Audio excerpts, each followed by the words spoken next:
1960માં પથ્થર પર ચટણી વાટતા હતા, તમારા મમ્મી વાટતા હશે, આદુ મરચા કૂટીને દાળમાં નાખવાના. એ પછી મિક્સર આવ્યું, ફર દઈને બધા ઘરમાં મિક્સર છે. હવે મારી મમ્મી નવું મિક્સર લાવી તો અમે બધા ઊભા રહીને જોતા હતા કે અરે વાહ, આવું કેવું થઈ ગયું. અને હવેની વહુઓ છે, તૈયાર ચટણી લાવે, પેકેટ કાપે, કાઢે, વાડકામાં પાણી નાખે ને ખવડાવે, અને સરસ મળે છે, ખરાબ નથી મળતી એ ચટણી.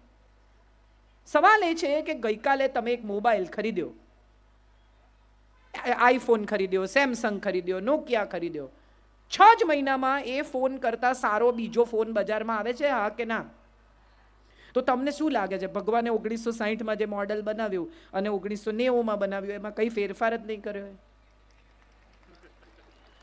અપગ્રેડ કરે કે ના કરે મોડેલ? ઉપરવાળો બી અપગ્રેડ કરે, એ એમને એમ ના મોકલે. 60નું મોડેલ ને 90ના મોડેલમાં નવા ઘણા એને ફીચર ઉમેર્યા હોય. હવે આ સ્માર્ટફોન છે, સ્માર્ટફોનને સ્માર્ટફોનની જેમ વાપરતા આવડવો જોઈએ. તમને ન આવડે ને ખિસ્સામાં પડ્યો હોય ને તો નંબર લાગી જાય અને તમે જે વાતો કરતા હોય પહોંચીએ જાય. થયું છે આવું કોઈની જોડે? હા, આપણે બધા, મારે જે ખરેખર આ વાત ઉપર આપણે હવે થોડા ગંભીરતાથી વિચાર કરીએ તો તમને સમજાય કે આપણી જિંદગીમાં જ્યારે પણ તમે વિચારો તો તમને ખ્યાલ આવશે કે આપણા ઘરમાં કઈ કઈ વાતે કચકચ થઈ. એવું એક લિસ્ટ બનાવજો.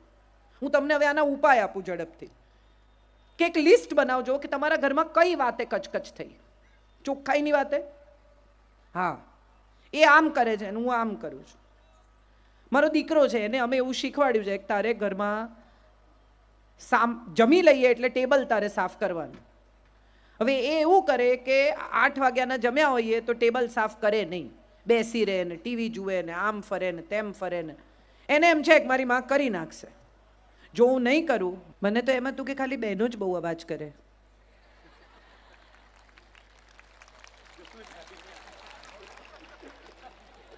પણ એવું નથી.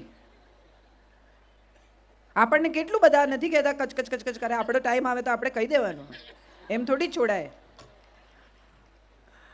મજાની વાત મારે જે તમારી સાથે કરવી છે કે તમારા ઘરમાં કઈ કઈ વાતે કચકચ થાય છે અથવા કઈ કઈ વાતે કકળાટ થાય છે, દીકરી સાથે પણ અને વહુ સાથે પણ.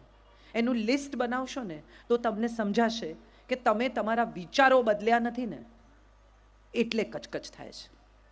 ઉછરી રહેલી દીકરી હોય 13, 14, 15 વર્ષની, મોબાઈલ આપણે જ આપ્યો હોય, પછી એ કોઈની પણ સાથે મોબાઈલ પર વાત કરતી હોય એટલે આપણા કાન ચાર થાય. કોણ છે, કોની જોડે વાત કરે છે, ક્યાં જાય છે, એવી કેવી બેનપણી છે, અહીંયા લઈ આવો, મને મળાવો. બેનપણીને ઘેર ફોન કરે, આવી છે. આવી પોલીસગીરી કરવાથી તમે જો એમ માનતા હો કે તમારી દીકરીને તમે સંસ્કાર આપી શકશો તો આ તમારી ભૂલ છે. પોલીસ થવાથી કંઈ નહીં થાય, પ્રેમ કરવાથી થશે. એટલો સ્નેહ આપો કે તમારી સાથે જુઠ્ઠું બોલે જ નહીં. બધી મમ્મીઓ એમ કહે મને બધું સાચું કહેવાનું, હા બેટા. પછી 14-15 વર્ષની છોકરી એમ કહે કે મારી ક્લાસમાં એક છોકરી છે ને એને અમારા ક્લાસનો એક છોકરો ગમે છે.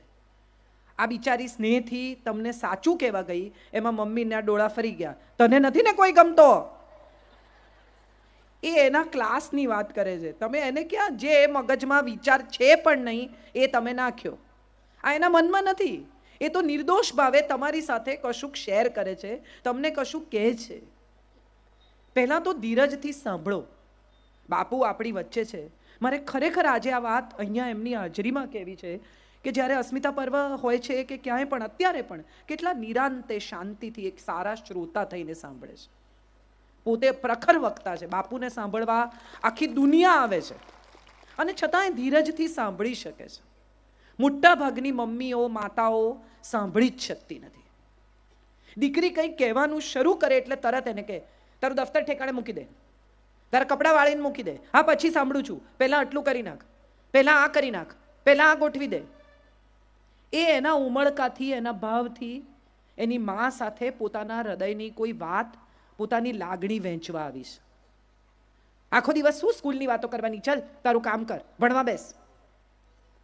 એને માટે જો તમે ઉત્તમ બહેનપણી બની શકો ને તો તમારી દીકરી ક્યારેય એવું કંઈ નહીં કરે જેના કારણે તમારે નીચું જવું પડે. આપણો પ્રોબ્લેમ એ છે કે આપણે માં જ બનીએ છીએ, આપણે મિત્ર બની જ નથી શકતા. અને માં એટલે શંકાશીલ, આખો દિવસ એના પર નજર રાખતી માં. માં એટલે એવી માં નહીં કે જે એની સાથે સ્નેહથી, પ્રેમથી, વાલથી વર્તે. એનો કોઈ મિત્ર હોય, દાખલા તરીકે ક્લાસનો કોઈ છોકરો છે, એની સાથે એને ફાવે છે. એક છોકરા સાથે વાતો કરવી એ ગુનો નથી. આજના જમાનામાં તો નથી જ. સૌથી પહેલું આપણે શું કરીએ છીએ? જો આપણે પાટીદાર છીએ, આ બધા વાણિયા બામણ જોડે બહુ આપણે ભેગા નહીં થવાનું. ના, આ વિચાર એના મનમાં છે જ નહીં. એ તો નિર્દોષ છે, એનો મિત્ર છે, એ વાતો કરે છે, એની સાથે બહુ બહુ તો નોટ એક્સચેન્જ કરે છે. આ વિચાર એના મગજમાં આપણે જ નાખ્યો અને પછી આપણને શંકા પડે છે કે શું કરે છે, ક્યાં જાય છે, કોને મળે છે. તો એ ત્યાંથી શરૂ થાય છે આપણો પ્રશ્ન. દીકરીને આપણે આખો વખત જ્યારે પણ જુઓ ત્યારે એના ઉપર શંકા કરવાની, એને બહાર નહીં જવા દેવાની, એની બેનપણીઓમાં શંકા કરવાની. અને પછી એ જ્યારે જુઠ્ઠું બોલવા માંડે, જ્યારે કોઈ છોકરાના પ્રેમમાં પડે, ત્યારે આપણને બહુ અફસોસ થાય. ભાગી જાય, ખોટું પાત્ર પસંદ કરે, ત્યારે આપણને બહુ અફસોસ થાય કે અરે રે, અમે આટલું કર્યું, અમે આટલા સંસ્કાર આપ્યા.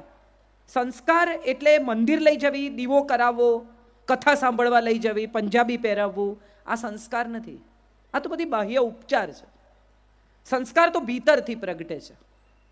અને ભીતરથી પ્રગટાવવા માટે સૌથી અગત્યની વાત એ છે કે માં પોતે ખૂબ શાંતિથી, ધીરજથી અને પ્રેમથી દીકરી સાથે વર્તે. આ આપણા સમાજમાં નથી થતું. દીકરીને એટલું બધું ભણાવે, એટલી બધી ફટવે, પછી બીજે ઘેર જાય ત્યારે એને ફાવે નહીં. અને એમાં હવે આ એક મોબાઈલ આવ્યો છે. બધી મમ્મીઓ સવારના પોરમાં દીકરીને ઘેર ફોન કરીને એનો સંસાર ચલાવે. હા કે ના? હા, હા તો બધા પાડે જ છે. તારે ઘેર શું બનાવ્યું છે? કોણ આવેલું?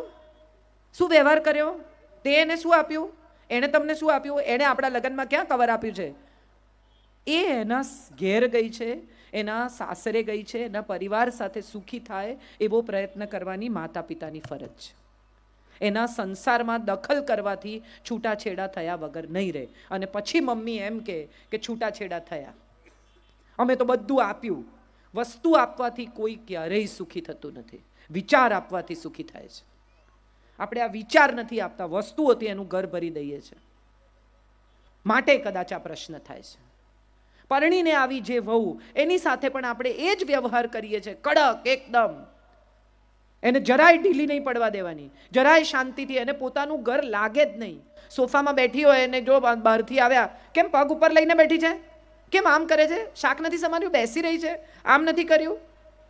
સતત કચકચથી ક્યારેય કોઈ આપણું થતું નથી. ઘરના નોકરે ભાગી જાય તો આ તો વહુ છે. આખો દિવસ જો કચકચ કરીએ ને તો ઘરમાં કામ કરતો માણસે ભાગી જાય કે આમની જોડે નહીં રહેવાય, તો આ તો વહુ છે. અને જે જુવાન દીકરીઓ છે એને પણ મારે કહેવાનું છે કે તમે અહીંયા આવ્યા છો, જેમણે આટલો સંઘર્ષ કરીને પૈસો બચાવીને આ મકાન બાંધ્યું છે, કે તમારા વરને ઉછેર્યો છે, એ માને થોડો સ્નેહ કરો, એને થોડી ચલાવી લો, એને થોડું માફ કરો, તો એમાં તમે ક્યાં નાના થઈ જવાના છો? હું મારા સાસરે ગોમતીપુર જાઉં ને તો આટલી બધી આ પ્રખર વક્તા અને ફલાણીને હમણાં મારી 50 ઓળખાણ આપી, એ બધા પછી મારા મમ્મી મને યાદ કરાવે કે મંગળસૂત્ર ભૂલતા નહીં. હું રોજ નથી પહેરતી, ચાંદલો કરજો, બંગડી પહેરજો. કેમ? કારણ કે ત્યાં લોકો વાતો કરશે અને મને કોઈ નહીં કે મારી સાસુને સંભળાવશે. હું જો એમને પ્રેમ કરતી હોઉં તો એમને તકલીફ ન થાય એવું વર્તવાની મારી ફરજ છે. એ સાસુ છે, માં છે, પડોશી છે, માસી છે, કાકી છે, ભૂલી જાઓ ને. એક વૃદ્ધ સ્ત્રી તમારા ઘરમાં રહે છે અથવા વૃદ્ધ થઈ રહી છે, એની લાગણી સાચવવી એ આપણી ફરજ છે.